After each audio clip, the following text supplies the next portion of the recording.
This is the ATI Podcast Crew.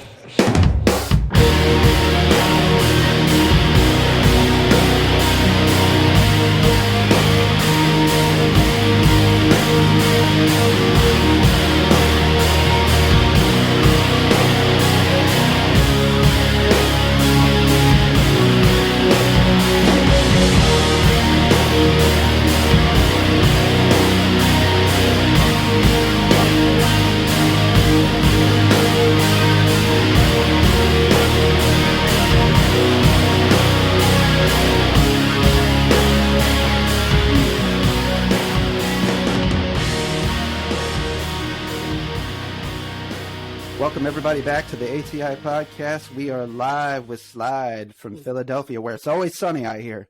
Yes, sir. Yeah, so we're happy to have you guys on the show today. I was telling you guys before we hopped on the call today, I actually found out about you guys through Instagram of all things, and checked out your guys' music and really enjoyed it. There's some other bands that came to my mind immediately, and hearing your guys' music. I don't know if they're necessarily influences, but anybody that's on the call today that hasn't checked these guys out yet, if you're fans of bands, and this is my opinion, so I don't mean this to be an insult if you guys aren't into this stuff, but go for it. If you guys like Nothing or Gleamer or Loathe or any of those bands, like, you might like these guys, so check them out for sure. Give them a chance, and we're going to be playing one of their songs at the close of the show today too, so you guys will get a chance to hear them, so stick around for that as well. But just to kind of get into it, guys, I just want to introduce you to our audience, so introduce yourselves if you don't mind for us. I'm Peter. I'm the vocalist and rhythm guitarist. And I'm Justin. I'm the lead guitarist. Very good. And how did you all meet? How did the band get together and that sort of thing? We went to high school together, how we initially met. The drummer's my brother. Okay, cool. And the bassist is like a long childhood friend. So we've all known each other for a long, long time before this. But me and Justin have played in multiple bands together, mostly like hardcore and metal stuff. We have like a deathcore project going right now. That's cool. But yeah, we threw this together freshman year. We just graduated from UArts. So we threw this together, went through multiple drummers, multiple bassists, utilizing the practice spaces there and stuff. Nothing worked out, so we just got the old friends back together. There you go. And made it happen. It's been working ever since. That's pretty similar to our situation. I mean, we're all high school friends and, played music together and in the scene together and stuff, so. And funny enough, how I started out in the music scene too is I started out in a straight edge hardcore band and do other stuff. So, but yeah, man. So I got a lot of similarities there, commonalities with you guys. Tell me a little bit about how you guys. I know you guys are in the Philadelphia area, right? Mm-hmm. Have you guys lived there all your lives? We're from South Jersey, so pretty close. Oh, South Jersey. We're not far from home. Yeah, like 10 minutes outside of Philly we grew up. Okay. Yeah. So what's the music scene like there, coming up for you guys? So I'll take that one. The scene's pretty tight right now. We luckily, our very first show we played with, I don't know if you know them, the Dows, because we went to school with them at UArts. And it's we just kind of connected with all different bands in Philly. There's a pretty solid scene going here. That's awesome. Yeah, that's cool. Is it, attracting particular genres, or is everybody kind of getting their say and their opportunity and their 15 minutes in the sun, if you will? I think everyone's kind of doing their thing. There's not just one sound dominating or anything like that. Yeah. Well, it's more of a metropolis, so there's a little bit more of an opportunity. I could say for the St. Louis area, it's kind of went through phases. It kind of had what people considered emo in the 2000s, which I wouldn't. Things of the 90s is what I would consider. Stuff like Heat Miser and Elliott Smith and that type of stuff is what I would. But I don't know, kind of like some of your Warped Tour, Hot Topic bands of 2005-ish. Was kind of the popular thing in St. Louis there for about 10 years and kind of dominated the scene. But there's a lot of good, heavier bands coming out of the St. Louis area in particular right now. They've got a really strong, heavy scene. I know kind of the Philadelphia area, too, is kind of known for some of its hardcore and heavy music as well. And I'm kind of happy to hear that some of your guys' influence, but it also doesn't surprise me. And actually listening to your music, you guys got a lot of steak with them taters that you're laying out there. Yeah. There's a good thickness to that sound. Yeah, and, a lot of layers. For sure. Yeah, we listened and played nothing but hardcore for years, so that definitely translates. Yeah, absolutely. So what are some of your guys' influences, would you say, like even whether it's personally or even come about, translating through the band specifically? Do you want to say yours first? Sure. Like, biggest influences would probably be like Whir, Slow Crush, Okay.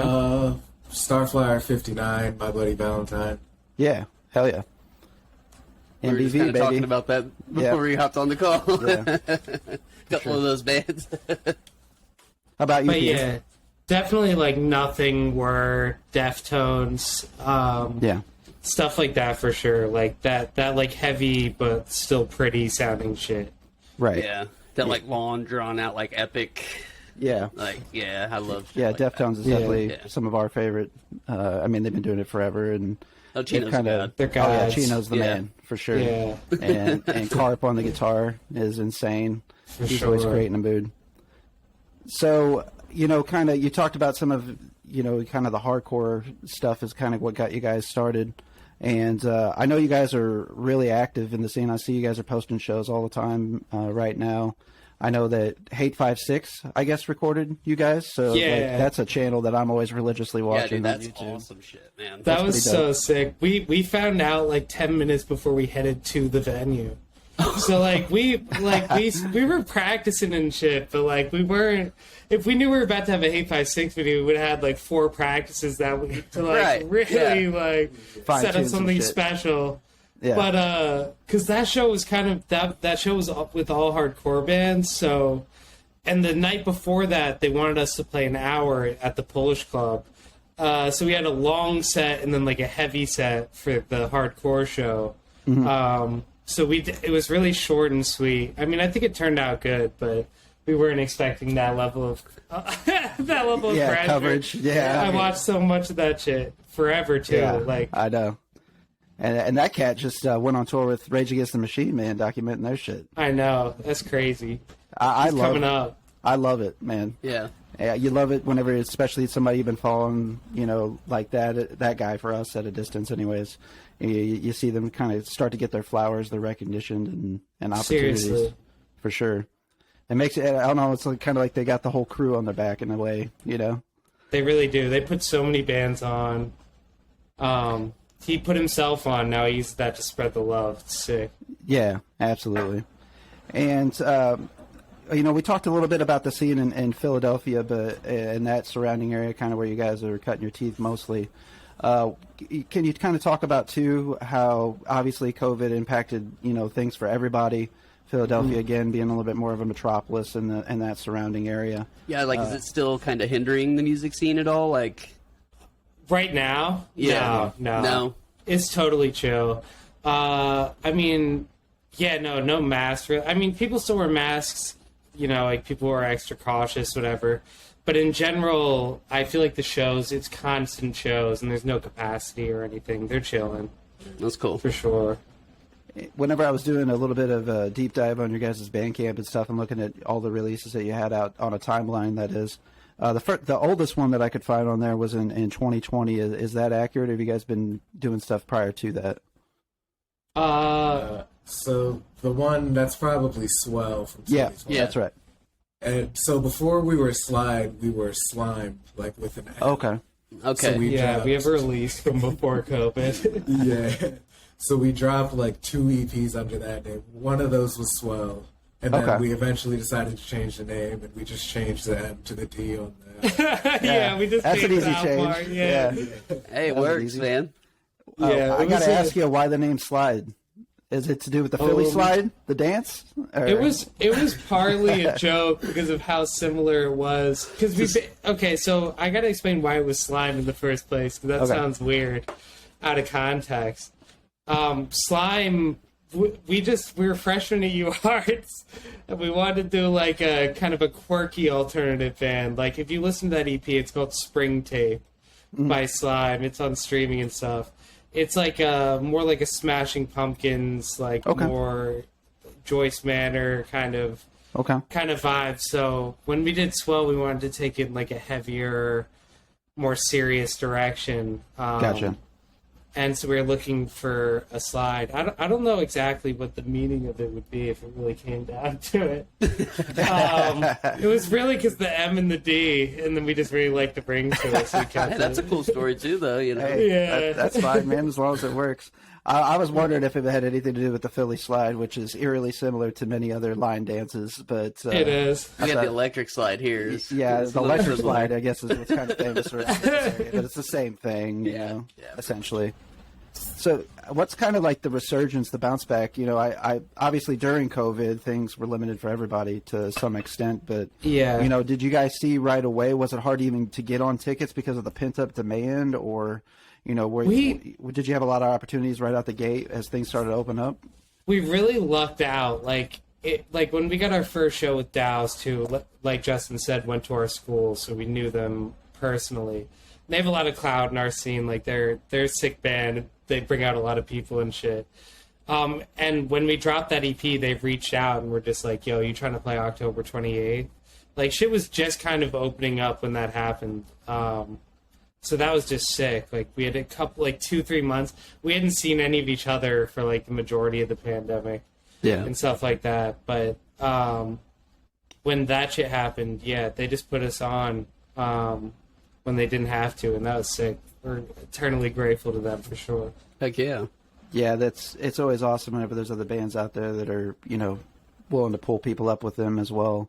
Yeah, and that's something that I feel like our scene around here has fostered quite a bit, and I'm happy to hear it's going on in other places too, in other metropolises as well. Yeah, we are about 65 miles south of St. Louis, so most of our doings is in the St. Louis area for us. The greater St. Louis area, I guess is what they would call it. For sure.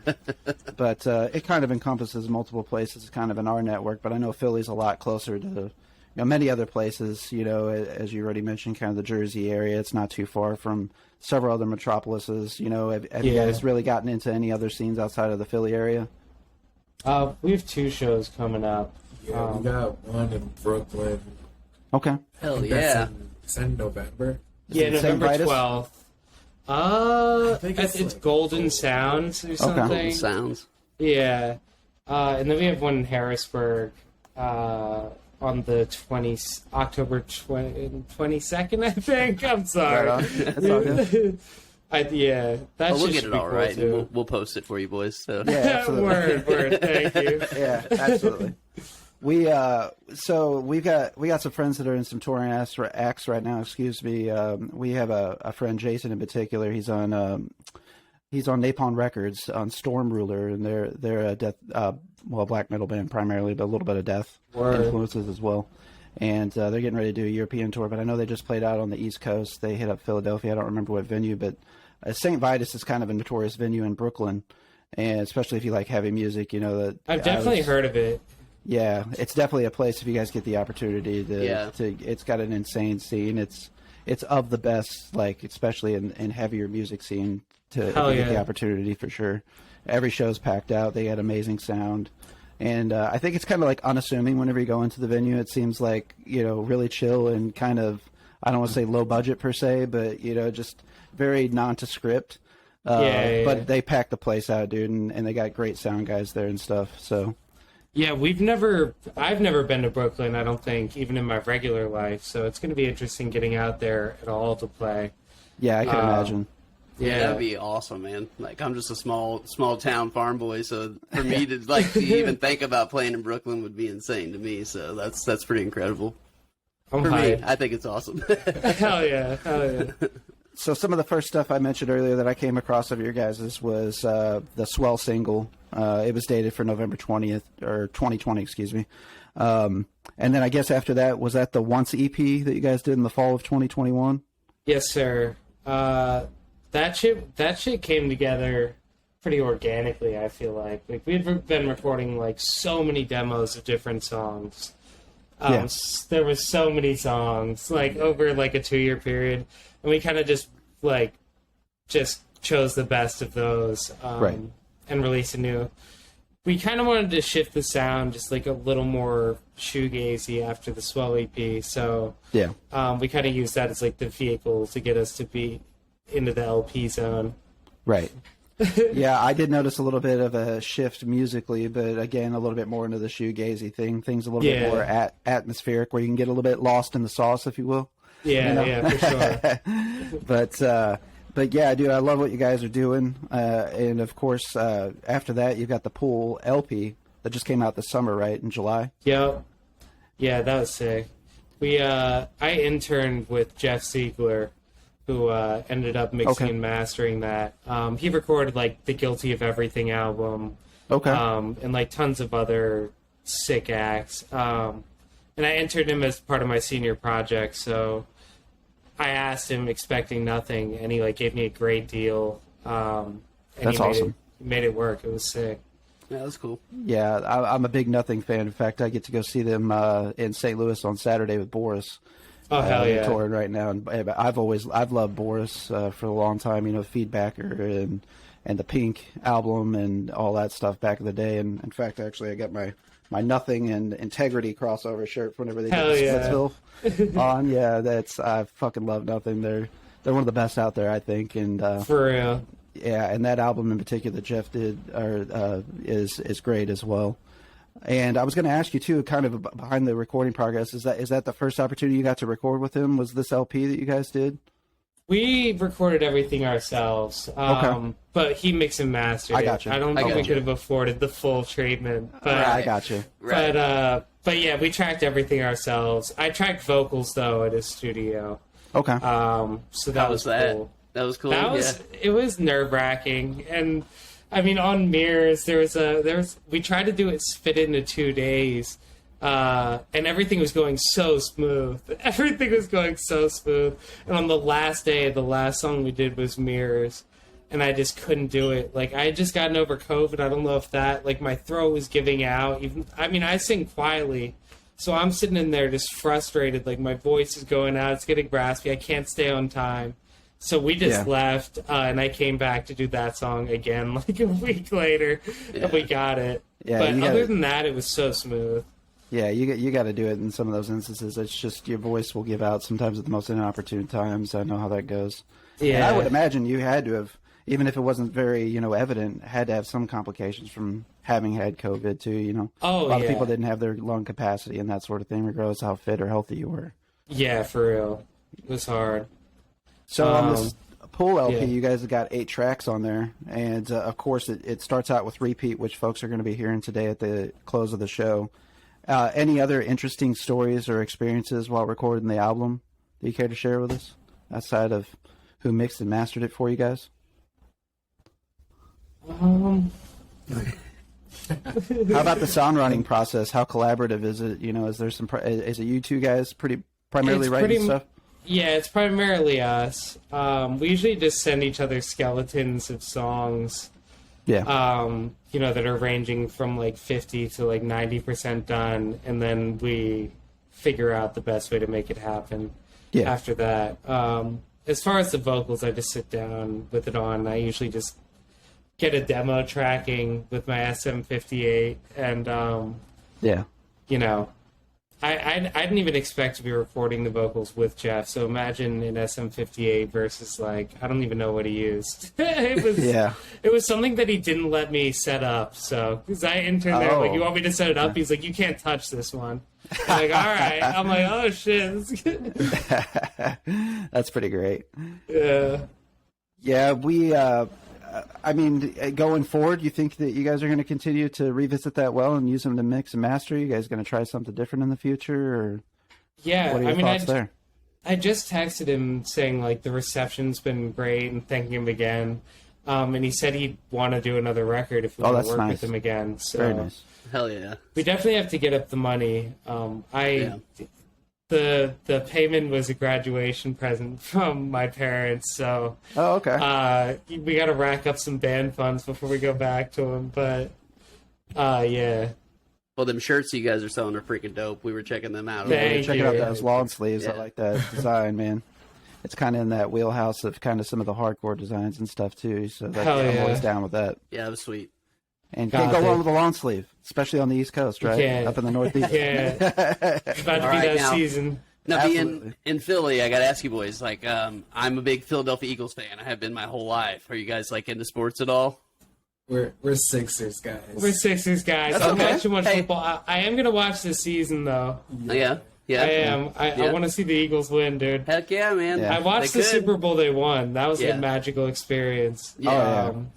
But I don't think I've ever watched a full regular season of football. But we're bored as hell, so we're about to watch this. Hell yeah. Yeah. Let's Fly do Eagles it. fly. Yeah. They got a really athletic team this year. We're kind of football nerds too, and that's some of me and Josh's earliest kind of bonding and stuff was kind of over football and shit like that. Playing the Madden games back in the day when they were hot and heavy. I mean, I guess they still are. But the new Madden game is what. The new Madden game is what convinced me to watch this season. I played a couple rounds. I'm like, I gotta watch this shit live. Yeah. Well, they got a pretty spectacular team too. Like Jalen Hurts is. Yeah. He's one to watch, man. He's incredible. So should be a good season. Absolutely, and they got a good receiving core as well. So, yeah, I think they're going to be a pretty prolific offense this year. You're already starting to see shades of that last year, but yeah, I'm a Sixers fan too, man. You can't go wrong with Embiid, man. He's a boss. I know. The legend. Absolutely. Philly go. Absolutely. When I think Philly, man, I just think of Philly fans, sports fans, man. That's what I think. Oh yeah. Well, yeah, kind of infamy that goes with Philly sports fans for sure. Yeah. Like some of the what one was there was one that was really like, didn't they like riot or something after something? It was like a really big one in Philly. I'm trying to think of what it was. After the Super Bowl win, it was like a riot. That was one of them. People were flipping cars. Yeah. Maybe that was it. Maybe that was That's it. crazy, Yeah, wild. Yeah, it's weird though. I don't know. We went to a lot of Sixers games last season, and I don't know if it was COVID or what happened, but people have calmed down. It's not as serious. Like, I mean, people are super supportive and excited, but it's not. There's not too much wild shit going on. Yeah, I'm sure though, if we won the Super Bowl again, it would be the same exact thing for sure. Yeah, for sure. Yeah. A lot has changed too with like ticket sale vendors and stuff with like personal conduct policies and stuff too. I know, like I feel like I saw like televised in NBA, the few NBA games that I watched this past season, like people actually being thrown out of games, which is odd. It's not something that you're accustomed to seeing. Yeah. In games. Like I think LeBron specifically had some people thrown out a couple times that was talking shit on him.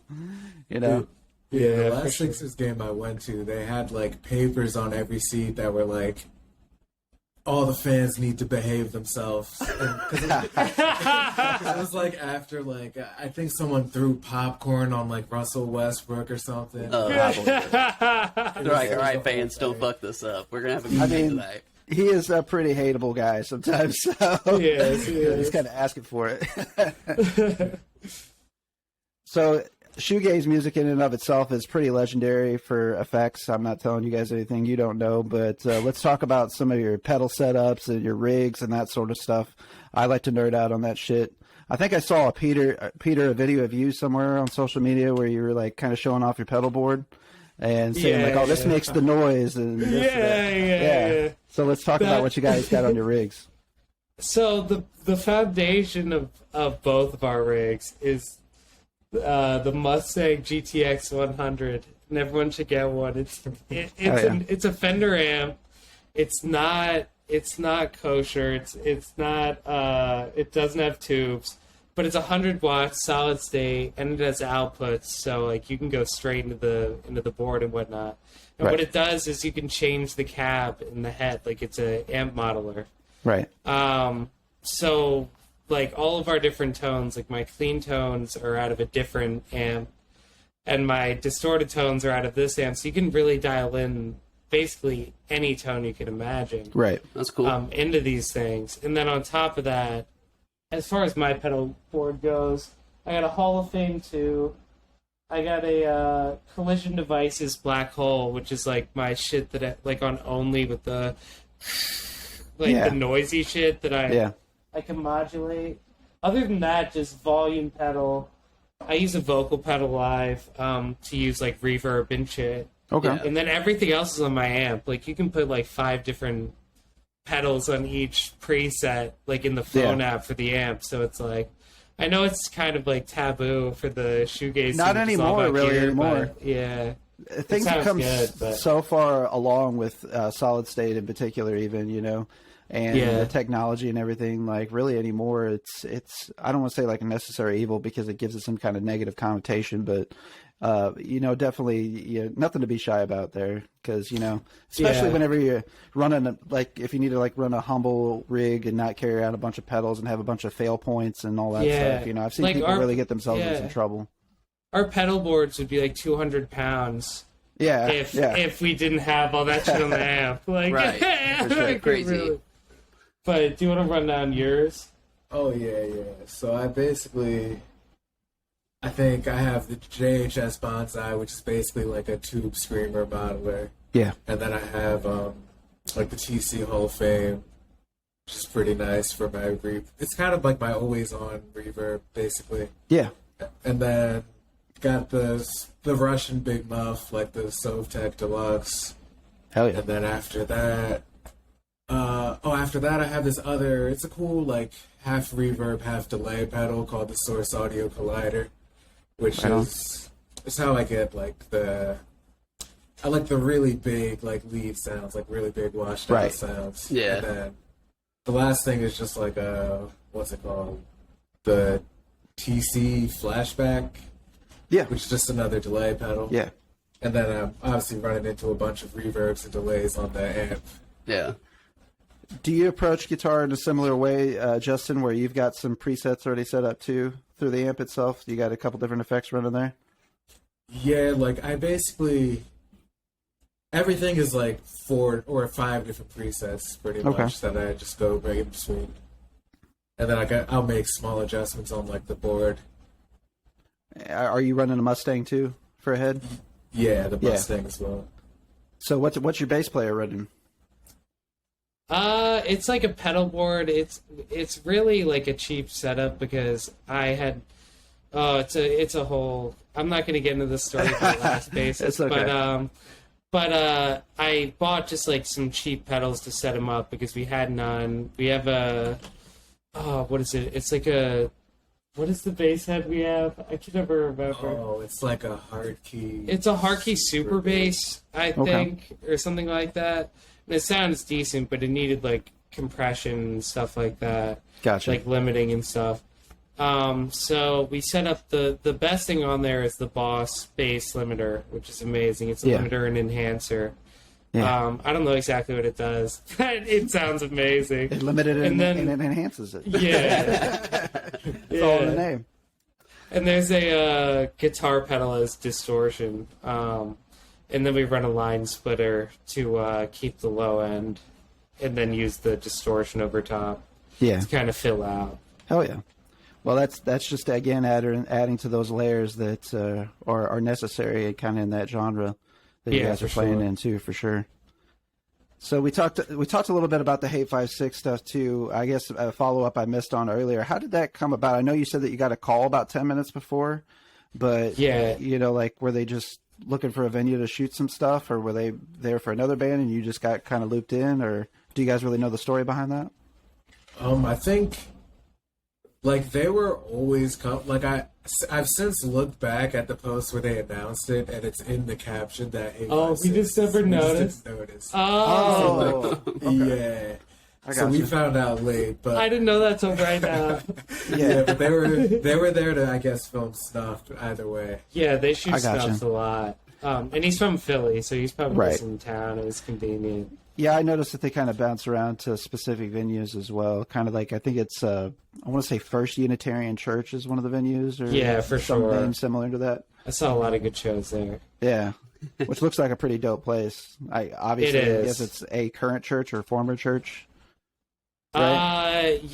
I don't know if it might be active, but yeah, I've only been there for like hardcore shows, so it definitely didn't seem active when I was there. I think that place is sick. I think just about every performance I've seen there has been a hardcore band, with the exception of, I think I saw they did a Bayside taping there. Oh, Bayside played there? I know that Hate 5.6 did a Bayside one, but I thought it was... I saw Title Fight there too. Okay.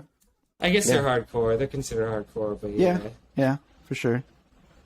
So what else you guys got in the works beyond? I know the album's, here recent. You guys got some shows coming up. Anything else? we're kind of taking a break from writing it. I mean, we have full songs already written, but I got you. People are telling us to push the EP. Yeah. Or I mean, to push the LP off and like use the EP as like a device for like a year. Mm-hmm. Like let that get known before we drop the LP. But we just wanted to drop it so bad. Like we had the songs. Yeah. We're in love with them. Like we have to drop it. Yeah. So we dropped this, and now we're like, maybe we should heed some of that advice and like wait at least a little bit before dropping again, so the attention can stay on that. Yeah. Do you guys find, songs that come to you naturally pretty quickly, as far as your catalog's concerned? Like you guys don't really have too much of a writer's block, if you will, that plagues you too hard or anything? If it doesn't come natural, I usually don't even lay it down. I got you. That's a good approach. Yeah, for sure. Do you guys find inspirations from things other than just like, other music that you listen to? I know like sometimes like a really good movie or a TV show can inspire me to like write something, whether it's not necessarily just lyrics per se, but even musically, I find myself inspired by other things. Is there anything like that for you guys? For me, honestly, the most inspiring thing is that I'm looking for new music in like the metal genre or shoegaze genre, and I can't find anything I like, and then I'm like, fuck, I'm gonna try and write exactly what I want to hear. Like, most of my inspiration comes from that, to be honest. That's actually a really good approach, though, because then you're trying to create sounds that I can't find. Right, exactly. Yeah. Right. Yeah, absolutely. How about you? How about for you, Justin? Anything any different?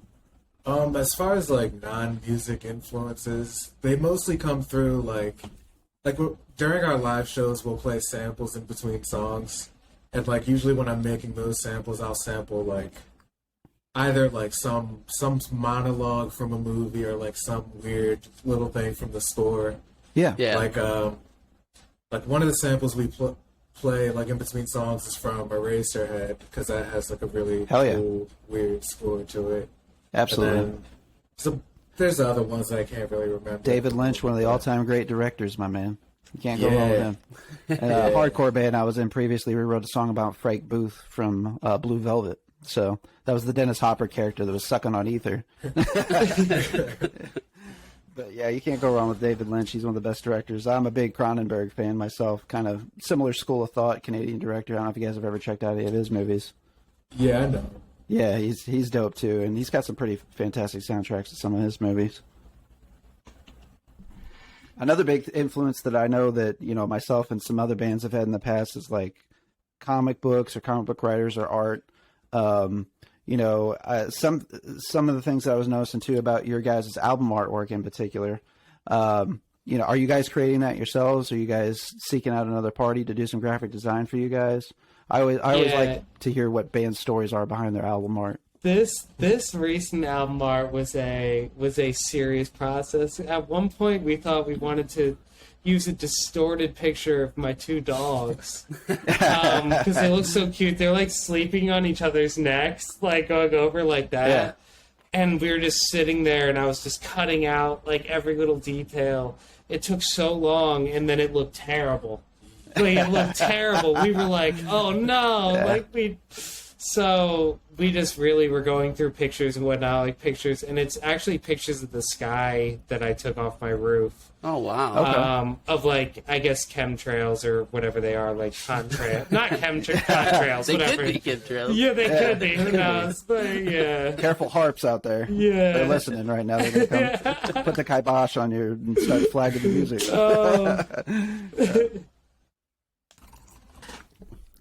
So, with you guys being a part of the shoegaze scene too, are there other bands that people should, check out? Is there anybody else you guys can shout out that you guys have been kind of roughing it with and cutting your teeth with out there, and your scene in particular? Definitely Daydreamer. They're our homies from UArts.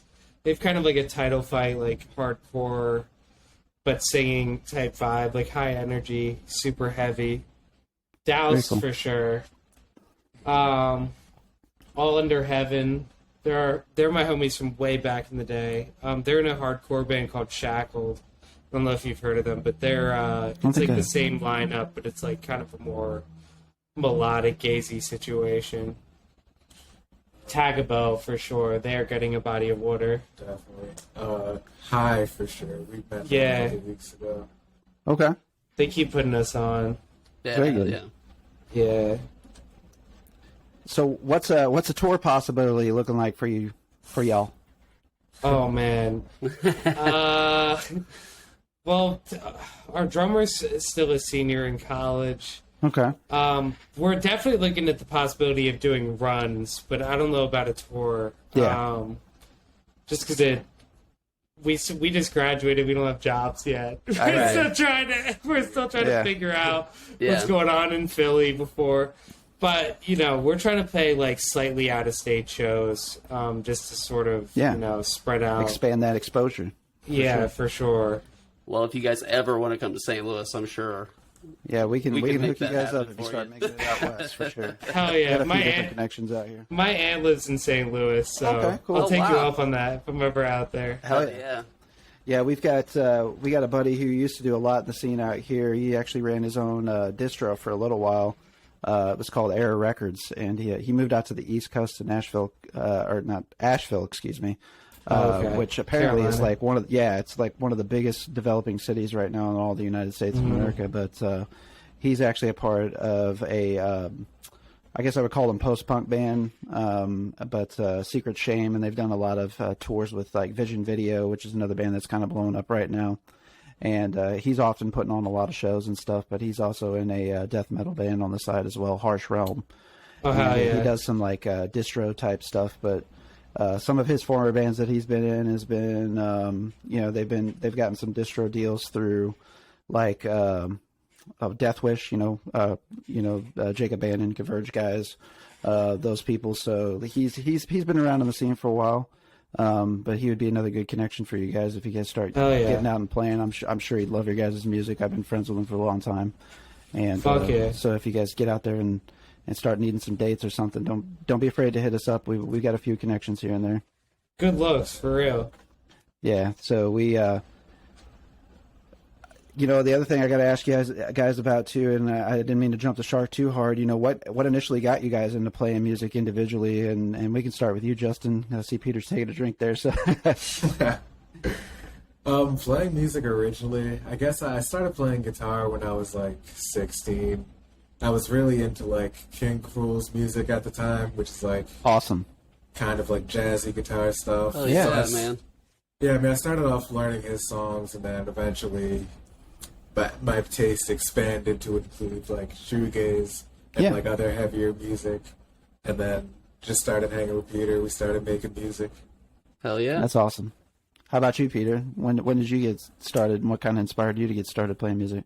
My dad got me into like just Metallica, Korn, all of like just super heavy shit. So I got a guitar at like 12, and then I really never stopped. I just kept fucking playing.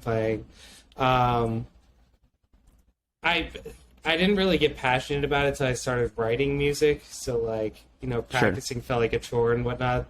When I'm like fucking 11, 12, like I don't want to do that shit. I want to just be soloing, like on a stage already. Yeah. So, but yeah, eventually I got a teacher who like taught me how to write music and stuff like that instead of just like, different scales and whatnot, and that just changed my life, like, for real. Yeah, I think, I can play all instruments, but I think, I can definitely remember a time where I had a very similar mindset where I was really interested in just like, okay, I want to get up here and I want to rip a solo, and I just like want to impress people, like I didn't. Yeah. It really, the passion came whenever I started having appreciation for songwriting and, exactly, and the art behind it, and just all the elements that go into it, and sometimes people try to make it more complicated than what it is. It just doesn't sound good. It doesn't pass the ear test. It doesn't make you feel good whenever you're playing it or listening to it back yourself. Would you be a fan of what you're writing? It really is that simple, and it takes people forever to figure that out sometimes. Yeah. Yeah, for real. But I know that some of, my influences whenever I started out was, kind of similar to some of the ones that you mentioned, Peter. It's kind of like whatever you're exposed to. I think we might have a few years on you guys, but, it was even harder back in the day for us, especially being in a rural area like we grew up in. Like our exposure to stuff was like terrestrial radio mainly, and like, we had like 56K modem like once we finally got into like middle school. Yeah. So it was a little hard to get that exposure. I actually didn't find myself finding a lot of these bands that we've been talking about today until like I was nearly graduated from high school, just starting to be introduced to them, Right. Yeah. Yeah. The internet definitely broke open the exposure for me. Right. Yeah. It's hard to not think of it in that concept nowadays. How did you guys discover some of the bands that you're more intimately into now? Was it through the internet or recommendations of other bands going to shows? How did that pan out for you guys? Nothing's downward years to come.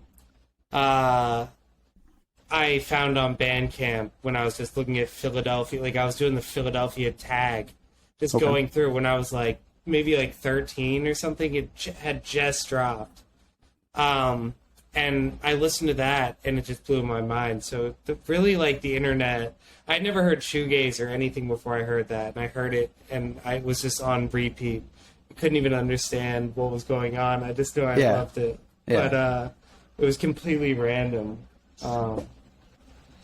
Like same here pretty much. Like I just find a lot of stuff through like Reddit or like Facebook. Yeah. Yeah, like kind of just randomly.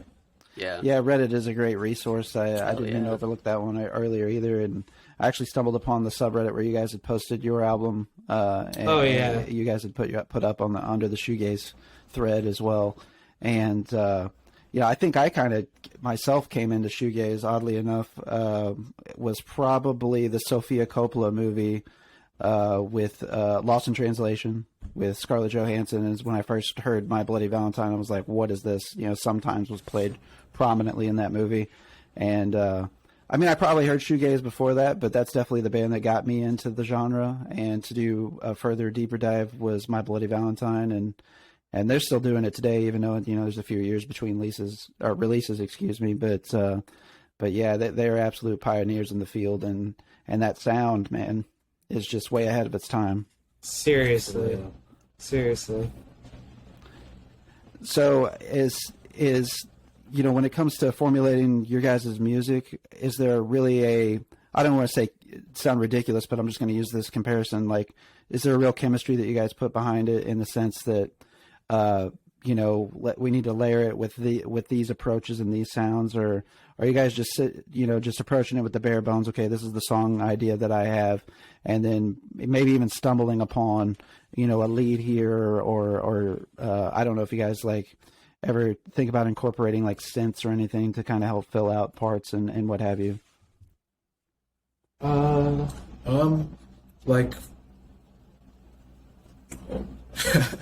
Like we kind of just have like a similar vision for everything, so like stuff kind of comes together easily. You guys kind of play off each other, like yeah. You guys don't got to get out the smart board and start working in the formula. yeah. You like do something with this, Yeah, it'll be, and it's also just like, usually everything's demoed out, and a lot of the writing takes place in the DAW. In terms of like, changing drum beats on MIDI or like changing lead risks, etc. So like, I would say like use like actually in the demo recording process is where most of like the final decisions are made. I gotcha. Yeah, I think that's something that's becoming more commonplace in music over the years. I know, like, again, a lot of it has to do with advancements of technology and access to software and that sort of stuff. Nowadays, you buy an iPhone, you buy a Mac, you buy, an iPad, and they all got GarageBand on them, and you can record to some or demo in some degree. Whereas, 15 years ago, that wasn't as readily accessible on a lot of devices, or maybe even I got to go back about 20 years or so now. But it really has, the progression of technology made it much easier for bands, even in situations like, COVID is a decent example to use, but bands were still able to write or collaborate or share ideas in a little bit more easier sense, sharing that live file. Let's say you got a Dropbox set up and you're using the same recording software, so you guys can update that file going back and forth. You know, and use technology to your advantage in the songwriting effort. Do you guys find yourselves utilizing technology quite a bit? Yeah, and I remember, I mean, I've been recording demos for so long that I remember when it wasn't that accessible, where you had to download some torrented version of like some, like, Fruity Loops or Ableton. Yeah. And I was using Reason and all types of things, like, with like, you know, tons of bugs and whatnot, because they weren't legitimate. Right. But now, yeah, I mean, Logic's like $200, and I do everything in there now. Like, I absolutely love it. Yeah. He uses Ableton, but we just send each other stems usually. Yeah. Instead of project files, we'll just send stuff like record over this, then he sends me back the stems or whatever, and I can get it mixed together. Hell yeah. Yeah, it's amazing, like, you know, in the time that I've started recording and tracking myself, just kind of to see how technology has progressed, and things have just become way more musician friendly and creative, you know, friendly to creatives such as yourself. Yeah, for you sure. know, so I'm happy to see it, guys, and I'm loving what you guys are doing. Absolutely. And as we said before, we're definitely going to be pumping your guys' stuff. We did a little bit of build up to the show today, but we got a couple different things going on. We've got a social media presence, not only on Instagram, but we've got Twitter, we've got Facebook. We got a Facebook group that we usually invite our alumni to, and like to keep folks connected there too. So we'll be sharing your guys' stuff there, as well as news about future releases. We'll keep tabs on you guys and keep sharing your stuff. So hopefully you guys get you a little bit of exposure outside of what you are now, and it's our pleasure, man. And we love helping out bands. Thanks for having us, for real. We know how hard it is to get out there and do the grind, but I'm happy to see you guys putting in the work. You guys look like you're having fun in your videos. Fuck yeah, It looks like you guys are having a good crowd response. Keep churning it out, guys. Yeah, and congratulations on just graduating, and good luck on finding jobs and getting your life situated. And we'll be happy to have you guys back on if you guys got anything else. Remember St. Louis. Yep. For sure. Hit us up for St. Louis. Yeah. Take care, boys. Sure. All right, guys. Take care. Hey, this is Josh from ATI Podcast. For show updates and news about the podcast, follow us on social media.